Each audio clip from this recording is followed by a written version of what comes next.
Hello, friend. Welcome back to Couch Tales. Is anxiety the new celebrity? It seems like anxiety is running the show. Are you just an extra? Anxiety is everywhere. It's trending. It's basically an influencer at this point. And the worst part, it didn't even have to audition for the role. If you've ever felt like your brain is a browser with 47 open tabs, or you've lain awake at night replaying that one awkward thing you said 3 years ago, welcome to the club. Our brains are wired to assume danger even when the reality is boring. My anxiety dragged me through a soap opera of doom over nothing. I was sweating in places I didn't know I could sweat. Okay, I didn't actually die, obviously, but it felt like I might. Anxiety isn't just making a cameo in our lives anymore. It's got main character energy. But why? And more importantly, what can we do about it? Stick around because today we're unpacking the psychology of anxiety, why it exists, how it messes with us, and most importantly, how to tell it to calm the heck down. You won't believe the ending. Seriously, it's like a plot twist in a bad reality show. Hello, friend. Welcome back to Couch Tales, why we do what we do, the place where we dive into the funny, sometimes not so funny psychology of what makes us tick. I'm your host, Analia, and today we're talking about the biggest uninvited guest in our brains, anxiety. Spoiler alert, it's been around forever. It's not new. Cavemen had it. Your great-great-grandparents had it. Only difference, now it's got Wi-Fi. So let's break it down. How anxiety sneaks in, how it takes over, and how to kick it out of the VIP section of your brain. Let's go. Story number 1. The time I almost canceled a date over a text. So picture this. I finally say yes to a date. Guy seems great. He's funny, smart, doesn't text exclusively in emojis. All good signs. Then he texts, "Can't wait to see you." My brain, oh no. What does that mean? Is he excited? Is he nervous? Is he secretly an alien trying to lure me into a spaceship? So what did I do? I considered canceling, not because I didn't want to go, but because my anxiety went full Hollywood disaster movie on me. Behavior breakdown?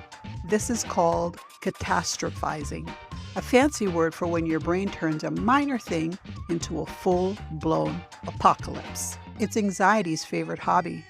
Psychologists have studied this for ages. Turns out, our brains evolved to detect threats, which was helpful when we had to outrun lions, not so much when it's just a text. Story number 2. The family group chat meltdown. Ah, the family group chat. A place of shared memories, questionable gifts, and unexpected anxiety spirals. One day my mom texts, "Call me when you can." No period, no exclamation point, just that.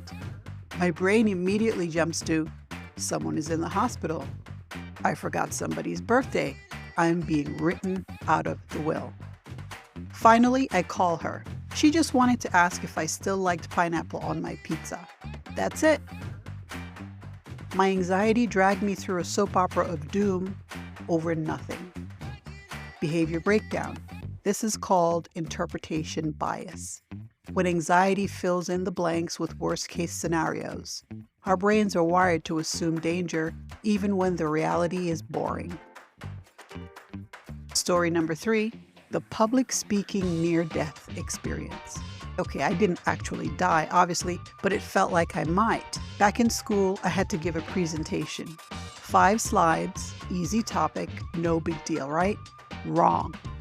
The moment I stood up, my heart was pounding, I was sweating in places I didn't know I could sweat, and I was convinced everyone waiting for me to fail. By slide number 3, I was certain I was going to pass out, but then something wild happened. No one laughed, no one booed, I survived. And the next time, I was slightly less terrified. Behavior breakdown. This is called exposure therapy. Facing anxiety makes it less powerful. It's like teaching a dog that fireworks won't actually destroy the planet. Just a reminder, this is not professional advice. Just good old psychology and life lessons. Take what resonates with you and leave the rest. So, how do you fire anxiety as your life's director? How do you keep anxiety from stealing the spotlight? Try these. Number 1, fact check your thoughts. Anxiety lies a lot. When your brain says, "This is a disaster," ask yourself, is it really? Most of the time, it's not. Number 2, breathe. Yes, really. Deep breathing slows your nervous system. Try 3 sharp inhales through your nose, holding it for 1 second, and then exhaling deeply through your mouth as if you're blowing out 100 candles on your birthday cake. Slow and deliberate. Science says it works. Number 3, name it. Literally say, "Oh, hey, anxiety, I see you. You're being dramatic again." Sounds silly, I know, but it stops anxiety from running the show. And number 4, expose yourself.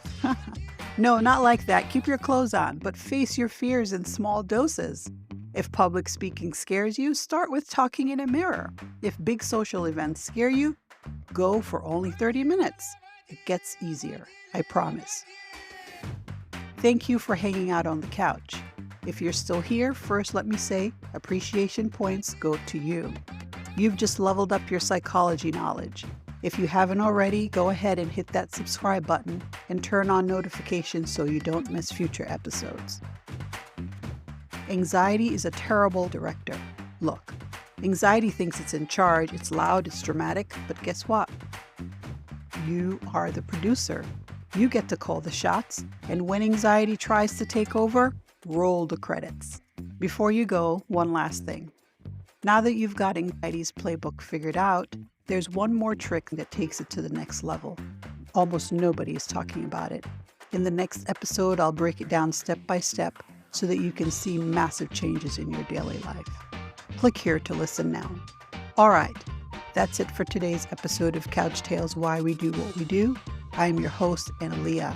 If you like this episode, take a moment to follow us, subscribe, and share it with a friend who might need to hear this now. And drop a comment. What's the funniest thing anxiety has ever made you panic over? Until next time, friend, stay curious, stay kind, and don't let anxiety win an Oscar.